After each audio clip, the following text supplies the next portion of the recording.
दर्शकों ब्रेक तो बाद ਤੁਹਾਡਾ ਸਵਾਗਤ ਹੈ ਜੀ। ਡਾਕਟਰ ਸਾਹਿਬ ਅਗਲੇ ਇਸ਼ੂ ਬਾਰੇ ਤੁਸੀਂ ਕੀ ਕਹਿਣਾ ਚਾਹੋਗੇ?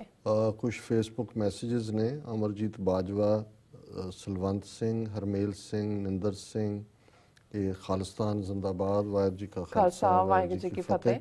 ਅਮਰਜੀਤ ਸਿੰਘ ਖਾਲਿਸਤਾਨੀ ਜੀ ਦਾ ਵੇਰਵੇ ਨਾਲ ਹੈ ਮੈਸੇਜ। ਡਾਕਟਰ ਸਾਹਿਬ ਜੀ, ਵਾਹਿਗੁਰੂ ਜੀ ਕਾ ਖਾਲਸਾ ਵਾਹਿਗੁਰੂ ਜੀ ਕੀ ਫਤਿਹ।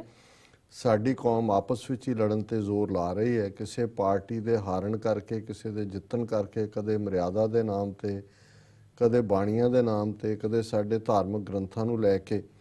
ਦੂਜੇ ਪਾਸੇ ਹਿੰਦੂਤਵਾ ਦਾ ਦੈਂਤ ਦਿਨੋਂ ਦਿਨ ਭਾਰਤ ਦੇ ਵਿੱਚ ਘੱਟ ਗਿਣਤੀਆਂ ਨੂੰ ਖਾ ਖਾ ਕੇ ਵੱਡਾ ਤੇ ਤਾਕਤਵਰ ਹੋ ਰਿਹਾ। ਜਦੋਂ ਇਹ ਹਿੰਦੂਤਵੀ ਹੁਣ 18 ਕਰੋੜ ਮੁਸਲਮਾਨਾਂ ਨੂੰ ਸ਼ਰੇਆਮ ਮਾਰ ਰਹੇ ਹਨ ਤਾਂ ਸਾਡੀ ਕੌਮ ਕਿਉਂ ਬਿੱਲੀ ਵਾਂਗ ਅੱਖਾਂ ਮੀਚ ਕੇ ਬੈਠੀ ਹੈ?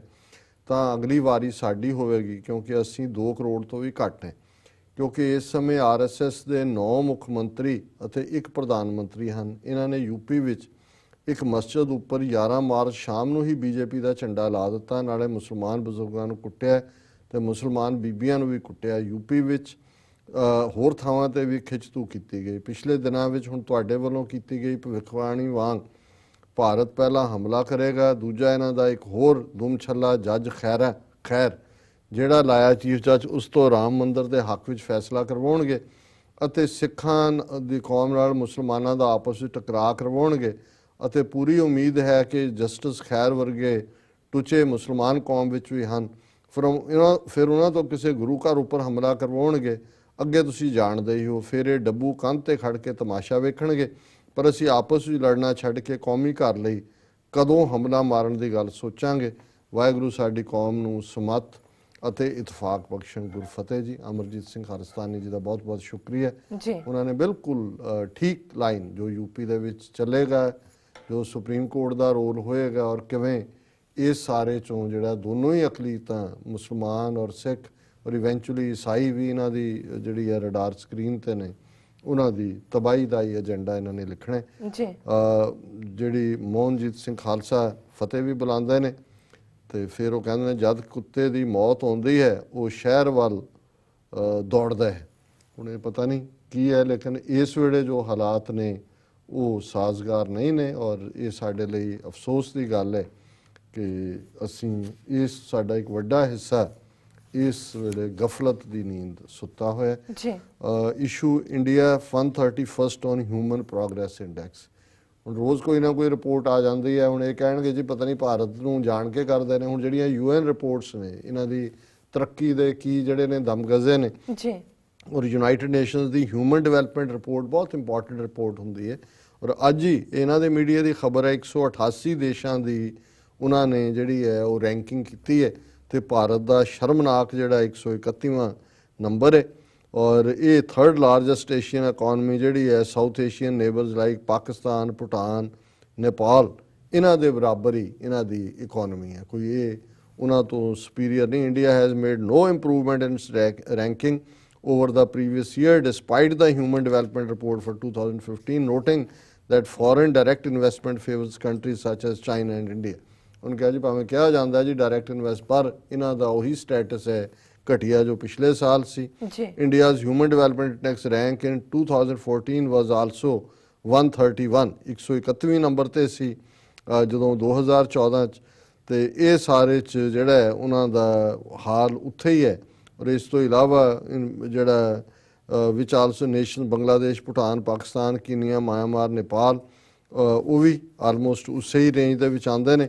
ਔਰ ਉਹਨਾਂ ਨੇ ਇਹ ਕਿਹਾ ਕਿ ਵੀ ਇਹ ਗੱਲ ਸਾਬਤ ਕਰਦੀ ਹੈ ਵੀ ਭਾਰਤ ਦੇ ਵਿੱਚ ਕੋਈ ਤਰੱਕੀ ਦਾ ਪਾਰਟ ਨਹੀਂ ਚੱਲ ਰਿਹਾ। ਔਰ ਇੱਕ ਪਾਸੇ ਇਹਨਾਂ ਦਾ ਇਹ ਹੈ, ਪਰ ਜਿਵੇਂ ਬਾਹਰ ਆਪਣੀ ਤਾਕਤ ਦਿਖਾਉਣ ਦੇ ਲਈ ਕਿ ਜੀ ਅਸੀਂ ਬਹੁਤ ਵੱਡੀ ਇਕੋਨਮੀ ਔਰ ਬਹੁਤ ਵੱਡੇ ਲੋਕ, ਔਰ RSS ਸਿਰਫ ਉੱਥੇ ਹੀ ਨਹੀਂ ਲੱਗਾ ਹੋਇਆ, ਇੱਥੇ ਵੀ ਉਹ ਕਿਵੇਂ ਆਰਗੇਨਾਈਜ਼ ਹੋ ਰਹੇ ਨੇ। ਦਾ ਹਿੰਦੂ ਅਖਬਾਰ ਦੀ ਖਬਰ ਹੈ new platform led by RSS activist seeks to unify Hindus in America. ਕਿ ਅਮਰੀਕਾ ਦੇ ਹਿੰਦੂਆਂ ਨੂੰ ਇਕੱਠਾ ਕਰਨ ਲਈ American Hindu coalition will advocate strong strategic relations between US and India। A new organization launched by a group of influential American Hindus, most of them Indian descent, aspires to emerge as the political platform for all Hindus in the country regardless of their ethnic origin। ਅੱਗੇ ਤਾਂ ਸੀ ਨਾ ਕਿ ਜੀ Indian Hindu ਕਰ ਰਹੇ ਨੇ, ਉਹਨਾਂ ਨੇ ਕਿਹਾ ਜੀ ਅਮਰੀਕਾ 'ਚ ਜਿਹੜੇ ਦੁਨੀਆ ਦੇ ਕਿਸੇ ਵੀ ਮੁਲਕ ਦੇ ਹਿੰਦੂ ਨੇ, ਉਹ ਭਾਵੇਂ ਆ ਜਿਹੜੇ ਆਈਲੈਂਡ ਨੇ, ਕੋਈ ਟ੍ਰਿਨੀਡੈਡ 'ਚੋਂ ਆ ਗਿਆ, ਕੋਈ ਫਿਜੀ 'ਚੋਂ ਆ ਗਿਆ, ਕੋਈ ਦੂਜੇ, ਅਸੀਂ ਸਾਰੇ ਹਿੰਦੂਆਂ ਨੂੰ ਇਕੱਠੇ ਕਰ। American Hindu coalition will be formally inaugurated in May ਦੇ ਮਹੀਨੇ 'ਚ, but the group has launched a website and started raising funds online and from selected donors. Already fund ਇਕੱਠੇ ਕਰ ਰਹੇ ਨੇ।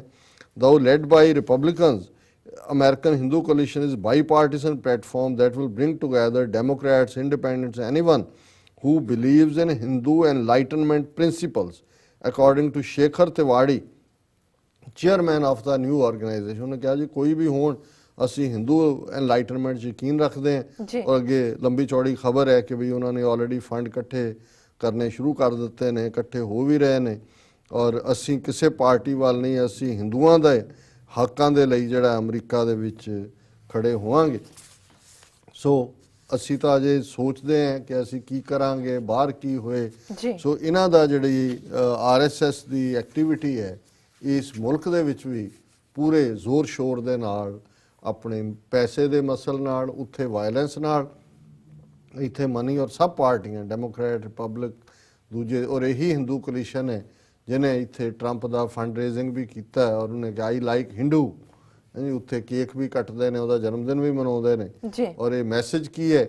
ਐਂਟਾਈ ਇਸਲਾਮ, ਐਂਟਾਈ ਸਿੱਖ। ਜੇ ਹੁਣ US ਸਰਫ ਦੀ ਇੱਕ ਰਿਪੋਰਟ ਆਈ ਕਿ ਵੀ ਇੰਡੀਆ 'ਚ ਕੀ ਹੋ ਰਿਹਾ ਘੱਟ ਗਿਣਤੀਆਂ ਨਾਲ, ਇਹੀ ਹਿੰਦੂ ਕੋਲੀਸ਼ਨ ਔਰ ਹਿੰਦੂ ਆਰਗੇਨਾਈਜੇਸ਼ਨ, ਜਿਵੇਂ ਡਾਕਟਰ ਚੀਮਾ ਤੇ ਅਟੈਕ ਕੀਤਾ, ਜਿਵੇਂ US ਸਰਫ ਤੇ ਅਟੈਕ ਕੀਤਾ, ਉਹਨਾਂ ਨੂੰ ਕਹਿੰਦੇ ਇਹ ਤਾਂ ਖਾਲਿਸਤਾਨੀ ਚੈਨਲਾਂ ਤੇ ਇੰਟਰਵਿਊ ਦਿੰਦੇ ਨੇ, ਇਹ ਤਾਂ ਖਾਲਿਸਤਾਨੀਆਂ ਨੇ ਲਿਖਾਈ ਹੈ। ਔਰ ਅਸੀਂ, ਜਿਵੇਂ ਉਹ ਪਹਿਲਾਂ ਵੀਰ ਅਮਰਜੀਤ ਸਿੰਘ ਖਾਲਿਸਤਾਨੀ ਨੇ ਕਿਹਾ ਵੀ ਅਸੀਂ ਸੁੱਤੇ ਹੋਏ ਹਾਂ, ਤੇ ਜਿਹਨੂੰ ਇੱਕ ਕਪਲੇਟ 'ਚ ਕਹਿੰਦੇ ਨੇ ਕਿ ਉੱਠੋ ਵਰਨਾ ਮਹਸ਼ਰ ਨਾ ਹੋਗਾ ਫਿਰ ਕਭੀ, ਦੌੜੋ ਜ਼ਮਾਨਾ ਚਾਲ ਕਿਆਮਤ ਕੀ ਚੱਲ ਗਿਆ। ਜ਼ਮਾਨਾ ਦਾ ਕਿਆਮਤ ਦੀ ਚਾਲ ਚੱਲ ਰਿਹਾ, ਤੇ ਅਸੀਂ ਜਿਹੜਾ ਉਹ ਉਡੀਕ ਰਹੇ ਹਾਂ ਕਿ ਭਾਈ ਕੋਈ ਸਾਡੀ ਦਿਨ ਆਏਗਾ ਸਾਡਾ ਵੀ, ਜੇ ਅਸੀਂ ਉੱਠਾਂਗੇ ਨਹੀਂ ਤੇ ਫਿਰ ਸਾਡੇ ਲਈ ਅੱਜ ਦਾ ਦਿਨ ਹੀ ਕਿਆਮਤ ਦਾ ਦਿਨ ਹੈ, ਸਾਡੇ ਖਾਤਮੇ ਦਾ ਦਿਨ ਹੈ। ਜੀ ਡਾਕਟਰ ਸਾਹਿਬ, ਹੁਣ ਤੁਸੀਂ ਸਾਡੇ ਦਰਸ਼ਕਾਂ ਦੱਸ ਦਿਓ ਅੱਜ ਦਾ ਵਿਚਾਰ। ਅੱਜ ਦੇ ਵਿਚਾਰ ਲਈ ਅਸੀਂ ਸੂਹੀ ਰਾਗ ਦੇ ਵਿੱਚ ਚੌਥੇ ਪਾਤਸ਼ਾਹ ਦਾ ਸ਼ਬਦ, ਸੂਹੀ ਮਹੱਲਾ ਚੌਥਾ, ਘਰ 6ਵਾਂ, ਇੱਕ ਓੰਕਾਰ ਸਤਿਗੁਰ ਪ੍ਰਸਾਦ, ਇਸ ਨੂੰ ਚੁਣਿਆ। ਔਰ ਇਹਦੇ 'ਚ ਰੱਬ ਦੀ ਬੰਦਗੀ, ਰੱਬ ਦੀ ਯਾਦ ਕਿਵੇਂ, ਜਿਹਨੂੰ ਸਮਾਜ ਨੀਵਾਂ ਕਹਿੰਦਾ ਹੈ ਉਸ ਨੂੰ ਵੀ ਉੱਚਾ ਚੁੱਕ ਦਿੰਦੀ ਹੈ, ਔਰ ਕਿਵੇਂ ਫਿਰ ਉਸ ਨੀਵੇਂ ਕਹਿਣ ਵਾਲੇ ਨੂੰ, ਜਿਹਨੂੰ ਕਹਿ ਰਹੇ ਹੁੰਦੇ ਨੇ ਜਿਹੜੇ, ਉਹੀ ਆ ਕੇ ਉਹਦੇ ਪੈਰੀਂ ਪੈਂਦੇ ਨੇ। ਔਰ ਇਸ ਦੇ ਵਿੱਚ ਉਹਨਾਂ ਨੇ ਭਗਤ ਬਿਦਰ, ਨਾਮਦੇਵ ਜੀ, ਭਗਤ ਰਵਿਦਾਸ ਜੀ, ਇਹਨਾਂ ਸਾਰਿਆਂ ਦਾ ਹਵਾਲਾ ਦੇ ਕੇ ਚੌਥੇ ਪਾਤਸ਼ਾਹ ਨੇ ਇਹ ਦੱਸਿਆ ਕਿ ਭਾਈ ਜੇ ਰੱਬ ਦੀ ਯਾਦ ਆ ਜਾਏ ਤਾਂ ਕਿਵੇਂ ਫਿਰ ਨੀਚੋਂ ਊਚ ਕਰੇ ਮੇਰਾ ਗੋਬਿੰਦ, ਉਹ ਕਿਵੇਂ ਨੀਵੇਂ ਉੱਚੇ ਹੋ ਜਾਂਦੇ ਨੇ। ਨੀਚ ਜਾਤ ਹਰ ਜਪਤਿਆਂ ਉੱਤਮ ਪਦਵੀ ਪਾਏ, ਪੁੱਛੋ ਬਿਦਰ ਦਾਸੀ ਸੁਤੈ, ਕਿਸ਼ਨ ਉਤਰਿਆ ਘਰ ਜਿਸ ਜਾਏ। ਹਰ ਕੀ ਕਥ ਕਥਾ ਸੁਣੋ ਜਨ ਭਾਈ, ਜਿਤ ਸਹਿਸਾ ਦੂਖ ਭੂਖ ਸਭ ਲੈ ਜਾਏ। ਰਹਾਓ ਕਿ ਜਦੋਂ ਰੱਬ ਨੂੰ ਯਾਦ ਕਰੀਏ ਤੇ ਫਿਰ ਜਿਹਨੂੰ ਦੁਨੀਆ ਨੇ ਨੀਚ ਜਾਤ ਦਾ ਬਣਾਇਆ ਹੁੰਦਾ ਉਹ ਵੀ ਰੱਬ ਨੂੰ ਯਾਦ ਕਰਦੇ ਆ, ਉੱਤਮ ਪਦਵੀ ਨੂੰ ਹਾਸਲ ਕਰਦਾ, ਹਾਇਰ ਸਟੇਟਸ ਉਸ ਨੂੰ ਮਿਲਦਾ। ਉਹਨਾਂ ਨੇ ਗੁਰੂ ਸਾਹਿਬ ਨੇ ਪਹਿਲੀ ਉਦਾਹਰਣ ਦਿੱਤੀ, ਪੁੱਛੋ ਬਿਦਰ ਦਾਸੀ ਸੁਤੈ, ਕਿਸ਼ਨ ਉਤਰਿਆ ਘਰ ਜਿਸ ਜਾਏ।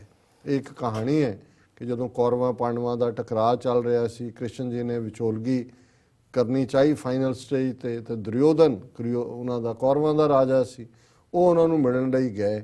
ਔਰ ਜਿੱਥੇ ਦੁਰਯੋਧਨ ਦੀ ਨਗਰੀ ਸੀ ਉੱਥੇ ਇੱਕ ਇਹ ਵੀ ਇੱਕ ਦਾਸੀ ਚੋਂ ਪੈਦਾ ਹੋਇਆ ਬਿਦਰ ਸੀ, ਵਿਚਾਰਾ ਗਰੀਬ, ਹਾਲਾਂ ਰਾਜੇ ਦੀ ਔਲਾਦ ਸੀ ਪਰ ਰਾਣੀ ਚੋਂ ਨਹੀਂ ਸੀ ਜੰਮਿਆ, ਦਾਸੀਆਂ ਚੋਂ ਜੰਮਿਆ ਸੀ ਜੋ ਕਰਤੂਤਾਂ ਇਹ ਕਰਦੇ ਸੀ, ਪਰ ਉਹ ਰੱਬ ਦਾ ਬੰਦਾ ਸੀ, ਭਲਾ ਬੰਦਾ ਸੀ। ਸੋ ਕ੍ਰਿਸ਼ਨ ਜੀ ਜਿਹੜੇ ਨੇ ਉਹ ਦੁਰਯੋਧਨ ਦੇ, ਗੱਲਬਾਤ ਅਗਲੇ ਦਿਨ ਹੋਣੀ ਸੀ, ਪਰ ਉਹ ਪਿਛਲੀ ਰਾਤ ਜਿਹੜੇ ਨੇ ਦੁਰਯੋਧਨ ਦੇ ਮਹਿਮਾਨ ਨਹੀਂ ਬਣੇ, ਬਿਦਰ ਦਾ ਜਿਹੜਾ ਉਹਨਾਂ ਨੇ ਮਹਿਮਾਨ ਨਵਾਜ਼ੀ ਕਬੂਲੀ। ਮਹਿਮਾਨ ਨਵਾਜ਼ੀ ਕੀ ਸੀ, ਵਿਚਾਰਾ ਗਰੀਬ ਸੀ, ਉਹਨੇ ਘਾਹ ਘੂ ਇਕੱਠਾ ਕਰਕੇ ਸਾਗ ਬਣਾਇਆ, ਉਹਦੇ 'ਚ ਵੀ ਲੂਣ ਪਾਣਾ ਭੁੱਲ ਗਿਆ, ਤੇ ਕ੍ਰਿਸ਼ਨ ਜੀ ਜਿਹੜੇ ਨੇ ਉਹ ਉਸੇ ਤੋਂ ਹੀ ਬੜਾ ਉਹਨਾਂ ਨੇ ਆਨੰਦ ਮਾਣਿਆ। ਔਰ ਅਗਲੇ ਦਿਨ ਦੁਰਯੋਧਨ ਨੇ ਸ਼ਿਕਾਇਤ ਕੀਤੀ ਕਿ ਵੀ ਤੁਸੀਂ ਇੱਕ ਦਾਸੀ ਸੁੱਤਦੇ ਰਹੇ ਹੋ, ਸਾਡੇ ਕੋਲ ਨਹੀਂ ਆਏ। ਤੇ ਉਹਦੇ 'ਚ ਭਾਈ ਗੁਰਦਾਸ ਜੀ ਦੀ ਵਾਰ ਵੀ ਹੈ ਕਿ ਉਹਨਾਂ ਨੇ ਕਿਹਾ ਜੀ ਕਿ ਖੀਰ ਸਮਾਨ ਸਾਗ ਮੈਂ ਪਾਇਆ, ਗੁਣ ਗਾਵਤ ਰਹਿਣ ਵਿਹਾਣੀ, ਕਿ ਵੀ ਮੈਨੂੰ ਤਾਂ ਬੜੀ ਖੁਸ਼ੀ ਹੋਈ ਬਿਦਰ ਦੇ ਘਰ। ਮੇਰੇ ਲਈ ਉਹ ਜਿਹੜਾ ਲੂਣਾ ਸਾਗ ਸੀ ਉਹੀ ਖੀਰ ਵਰਗਾ ਸੀ, ਕਿਉਂਕਿ ਸਾਰੀ ਰਾਤ ਉਸ ਫਕੀਰ ਦੇ ਨਾਲ ਮੈਂ ਵੀ ਰੱਬ ਦੀ ਬੰਦਗੀ ਵਿੱਚ ਗੁਜ਼ਾਰੀ। ਸੋ ਗੁਰੂ ਸਾਹਿਬ ਨੇ ਉਸ ਪਾਸੇ ਵੱਲ ਰੈਫਰ ਕੀਤਾ, ਪੁੱਛੋ ਬਿਦਰ ਦਾਸੀ ਸੁਤੈ ਕਿਸ਼ਨ ਉਤਰਿਆ ਘਰ ਜਿਸ ਜਾਏ, ਕਿ ਵੀ ਕਿਵੇਂ ਬਿਦਰ ਜਿਹੜਾ ਹੈ ਉਸ ਦਾ ਉੱਚਾ ਦਰਜਾ ਹੋ ਜਾਂਦਾ ਹੈ। ਜੀ ਹਰ ਕੀ ਅਕਥ ਕਥਾ ਸੁਣੋ ਜਨ ਭਾਈ, ਜਿਤ ਸਹਿਸਾ ਦੁਖ ਭੂਖ ਸਭ ਲੈ ਜਾਏ ਰਹੋ। ਕਿ ਭਾਈ ਇਹ ਜਿਹੜੀ ਵਾਹਿਗੁਰੂ ਦੀ ਅਕਥ ਕਥਾ ਹੈ, ਜਿਹਨੂੰ ਬਿਆਨ ਨਹੀਂ ਕੀਤਾ ਜਾ ਸਕਦਾ, ਇਹਨੂੰ ਧਿਆਨ ਲਾ ਕੇ ਸੁਣੋ।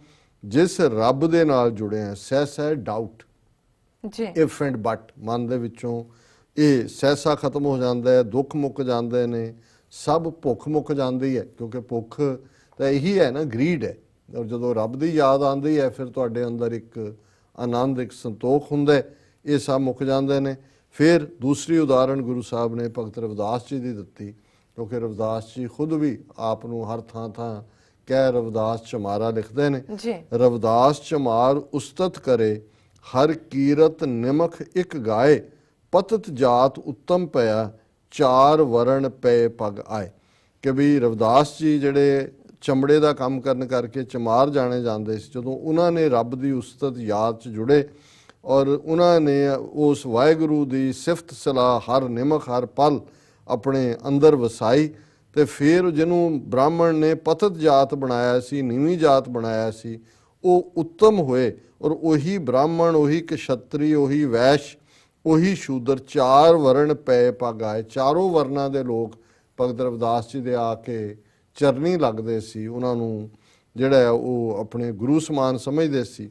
ਫਿਰ ਉਦਾਹਰਣ ਉਹਨਾਂ ਨੇ ਨਾਮਦੇਵ ਜਿਹੜੇ ਛਿੰਬੇ ਸੀ, ਮਹਾਰਾਸ਼ਟਰ ਦੇ ਰਹਿਣ ਵਾਲੇ, ਨਾਮਦੇਵ ਪ੍ਰੀਤ ਲੱਗੀ ਹਰ ਸੇਤੀ, ਲੋਕ ਛੀਪਾ ਕਹਿ ਬੁਲਾਏ। ਛੀਪਾ ਛਿੰਬੇ ਨੂੰ ਕਹਿੰਦੇ ਨੇ ਜਿਹੜੇ ਕੱਪੜੇ ਸੀਂਦੇ ਨੇ, ਕਿ ਬਈ ਉਹ ਨਾਮਦੇਵ ਜਿਹੜੇ ਨੇ ਉਹਨਾਂ ਦੀ ਜਿਹਨੂੰ ਛਿੰਬਾ ਬਣਾਇਆ ਹੋਇਆ ਸੀ, ਪਰ ਜਦੋਂ ਉਹਨਾਂ ਦੀ ਰੱਬ ਦੇ ਨਾਲ ਪ੍ਰੀਤ ਲੱਗੀ, ਖੱਤਰੀ ਬ੍ਰਾਹਮਣ ਪਿੱਠ ਦੇ ਛੋਡੇ, ਹਰ ਨਾਮ ਦਿਓ ਲਿਆ ਮੁਖ ਲਾਏ। ਉਹਦਾ ਸ਼ਬਦ ਵੀ ਹੈ ਕਿ ਭਾਈ ਜਿਹੜਾ ਨਾਮੇ ਕਾ ਦਿਓਰਾ ਫਿਰੇ, ਕਿ ਵੀ ਮੰਦਰ ਦੇ ਦਰਵਾਜ਼ੇ ਬੰਦ ਕਰ ਦਿੱਤੇ, ਨਾਮਦੇਵ ਜੀ ਨੇ ਵਾਹਿਗੁਰੂ ਨੂੰ ਯਾਦ ਕੀਤਾ ਤੇ ਉਹ ਦਿਓਰਾ ਜਿਹੜਾ ਉਹ ਘੁੰਮ ਕੇ ਉਹਨਾਂ ਦੇ ਵੱਲ ਆ ਗਿਆ। ਸੋ ਉਸ ਨੂੰ ਗੁਰੂ ਸਾਹਿਬ ਨੇ ਰੈਫਰ ਕੀਤਾ ਹੈ ਕਿ ਭਾਈ ਖੱਤਰੀ ਬ੍ਰਾਹਮਣ ਜਿਹੜੇ ਨੇ ਉਹ ਉਹਨਾਂ ਨੂੰ ਰੱਬ ਨੇ ਪਿੱਠ ਦਿੱਤੀ, ਜਿਹਨੂੰ ਅਸੀਂ ਕਹਿੰਦੇ ਹਾਂ ਕਿ ਭਾਈ ਜਿਹੜਾ ਨਾਮ ਦਿਓ ਮੁਖ ਲਾਇਆ, ਹੰਕਾਰੀਆਂ ਨਿੰਦਕਾਂ ਪਿੱਠ ਦੇ ਨਾਮ ਦਿਓ ਮੁਖ ਲਾਇਆ, ਜਨ ਨਾਨਕ ਐਸਾ ਹਰ ਸੇਵਿਆ, ਅੰਤ ਲੈ ਛਡਾਇਆ। ਸੋ ਇਹੀ ਰੈਫਰੈਂਸ ਹੈ। ਅਖੀਰ 'ਚ ਗੁਰੂ ਸਾਹਿਬ ਨੇ ਫਰਮਾਇਆ, ਜਿਤਨੇ ਭਗਤ ਹਰ ਸੇਵਕਾਂ, ਮੁਖ 68 ਤੀਰਥ ਤਿਨ ਤਿਲਕ ਕਢਾਏ, ਜਨ ਨਾਨਕ ਤਿਨ ਕੋ ਆਨੰਦਨ ਪਰਸੇ, ਜੇ ਕਿਰਪਾ ਕਰੇ ਹਰ ਰਾਏ। ਕਿ ਵੀ ਜਿੰਨੇ ਵੀ ਰੱਬ ਦੇ ਸੇਵਕ ਨੇ, ਰੱਬ ਦੀ ਯਾਦ ਜੁੜਨ ਵਾਲੇ ਨੇ, ਰੱਬ ਨੂੰ ਪਿਆਰ ਕਰਨ ਵਾਲੇ ਨੇ, 68 ਤੀਰਥ, ਬ੍ਰਾਹਮਣਾਂ ਦੇ 68 ਤੀਰਥ ਨੇ। 68 ਹਿੰਦੀ ਦੇ ਵਿੱਚ 68 ਨੂੰ ਕਹਿੰਦੇ ਨੇ, ਕੁੱਲ ਗਿਣਤੀ 68 ਹੈ। ਉਹ ਸਾਰੇ ਗੰਗਾ ਜਮਨਾ ਦੇ ਕੰਢੇ ਔਰ ਚਾਰੋਂ ਦੇ ਕੁੱਲ 68 ਬਣਦੇ ਨੇ। ਉਹਨਾਂ ਨੇ ਕਿਹਾ ਵੀ ਇਹ ਬਹੁਤੇ ਲੋਕ ਤਾਂ 68 ਤੀਰਥਾਂ ਤੇ ਹੀ ਘੁੰਮਦੇ ਘੁੰਮਦੇ ਜ਼ਿੰਦਗੀ ਬਿਤਾ ਲੈਂਦੇ ਨੇ, ਪਰ ਜਿਹੜਾ ਰੱਬ ਦੀ ਯਾਦ ਵਿੱਚ ਜੁੜਿਆ ਹੋਇਆ ਹੈ, ਇਹ 68 ਤੀਰਥ ਇਕੱਠੇ ਹੋ ਕੇ ਉਹਦੇ ਮੱਥੇ ਤੇ ਤਿਲਕ ਲਾਉਂਦੇ ਨੇ ਕਿ ਭਾਈ ਇਹ ਸਾਡੇ ਪਾਪ ਵੀ ਇਹ, ਜਿਹਨੂੰ ਗੁਰੂ ਅਮਰਦਾਸ ਜੀ ਨੇ ਫਰਮਾਇਆ ਸੀ ਕਿ ਗੰਗਾ ਜਮਨਾ ਸਰਸਵਤੀ ਗੋਦਾਵਰੀ ਤੇ ਕਰੇ ਉਦਮ ਧੂੜ ਸਾਧੂ ਕੀ ਤਾਈ, ਕਿ ਇਹ ਸਾਰੇ ਦਰਿਆ ਗੰਦਗੀ ਦੇ ਭਰੇ ਹੋਏ ਪਾਪ ਲੋਕ ਧੋਣ ਦੇ ਨਾਂ ਥੱਲੇ ਜਾਂਦੇ ਨੇ। ਇਹ ਤਾਂ ਖੁਦ ਫਕੀਰ ਲੱਭਦੇ ਨੇ ਕਿ ਭਾਈ ਉਹਦੇ ਪੈਰਾਂ ਦੇ ਨਾਲ ਜੁੜ ਕੇ ਸਾਡੇ ਜਿਹੜੇ ਪਾਪ ਧੋਤੇ ਜਾਣ। ਗੁਰੂ ਸਾਹਿਬ ਨੇ ਫਰਮਾਇਆ ਕਿ ਜਿਤਨੇ ਭਗਤ ਹਰ ਸੇਵਕਾ, ਮੁਖ 68 ਤੀਰਥ ਤਿੰਨ ਤਿਲਕ ਕਢਾਏ। ਇਹ 68 ਤੀਰਥ ਉਹਨਾਂ ਦੇ ਮਸਤਕ ਦੇ ਉੱਤੇ ਜਿਹੜਾ ਉਹ ਅਨੋਇੰਟ ਕਰਦੇ ਨੇ, ਤਿਲਕ ਲਾਉਣ। ਜਨ ਨਾਨਕ ਤਿੰਨ ਕੋ ਅੰਦਿਨ ਪਰਸੇ, ਜੇ ਕਿਰਪਾ ਕਰੇ ਹਰ ਰਾਏ। ਵੀ ਅਲਟੀਮੇਟਲੀ ਜੇ ਨਿਰੰਕਾਰ ਦੀ ਬਖਸ਼ਿਸ਼ ਕਿਰਪਾ ਹੋਏ ਤੇ ਨਾਨਕ ਜਨ ਬਣ ਕੇ ਉਹਨਾਂ ਨੂੰ, ਰੱਬ ਨੂੰ, ਇਹਨਾਂ ਫਕੀਰਾਂ ਨੂੰ ਅੰਦਿਨ ਪਰਸੇ, ਦਿਨ ਰਾਤ ਉਹਨਾਂ ਦੀ ਚਰਨ ਛੋਹ, ਉਹਨਾਂ ਦੀ ਸੰਗਤ, ਉਹਨਾਂ ਦੇ ਪਿਆਰ, ਰੱਬ ਦੀ ਯਾਦ ਦੇ ਵਿੱਚ। ਪਰ ਇਹ ਕਿਰਪਾ ਕਰੇ ਹਰ ਰਾਏ, ਨਿਰੰਕਾਰ ਦੀ ਕਿਰਪਾ ਦੇ ਨਾਲ ਹੀ ਸੰਭਵ ਹੋ ਸਕਦਾ। ਜੀ ਡਾਕਟਰ ਸਾਹਿਬ, ਤੁਹਾਡਾ ਬਹੁਤ ਬਹੁਤ ਸ਼ੁਕਰੀਆ। ਤੁਸੀਂ ਅੱਜ ਦੇ ਅਹਿਮ ਇਸ਼ੂ ਤੇ ਅੱਜ ਦਾ ਵਿਚਾਰ ਸਾਡੇ ਦਰਸ਼ਕਾਂ ਨਾਲ ਸਾਂਝਾ ਕੀਤਾ। ਇਸ ਨਾਲ ਆਪਣੇ ਵਿਊਅਰਸ ਕਰਨ ਦੀ ਇਜਾਜ਼ਤ। ਵਿਊਅਰਸ, ਸਾਡੇ ਪ੍ਰੋਗਰਾਮ ਦਾ ਸਮਾਂ ਇੱਥੇ ਸਮਾਪਤ ਹੁੰਦਾ। ਤੁਸੀਂ ਆਪਣੀ ਰਾਏ ਤੇ ਸੁਝਾਅ ਸਾਨੂੰ ਭੇਜਣਾ ਭੁੱਲਣਾ।